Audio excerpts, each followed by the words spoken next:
Magbata, Bago, kaupod, sa habang, kinahanglanon pagkatapos. sang bata. Yes. Yes, of course. Yes. Magtipon sang kwarta, kaupod ang asawa para sa balayran sa ospital kag para sa iba pa nga magtuhaw nga obligasyon pinasyal. Yes. Yes, of course. Intindihan mo pala. Hibaloon ang sinyales sang emerhensya sa pagbusong. Ulit. Ano daw? Hibaloon ang senyales ng emerhensya sa pagbusong. Anong emergency? Alamin Emergency? ang Emergency senyales. pala. Emergency. Yes. Okay? Understand? Yes. Okay.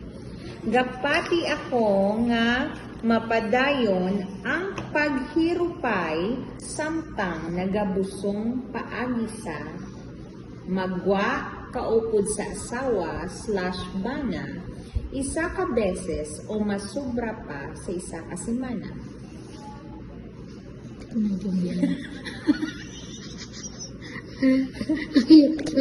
Ano nga daw? Yung parang date. Samtang Samtang isa you are mag-date pregnant. okay.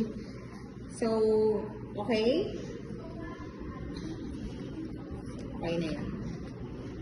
Pagwa kaupod sa mga abyan, like us, friends. Okay? Pakipaghilawas. Pag friends niya, yes niya talaga sarili niya. Hindi niya ako tinanong.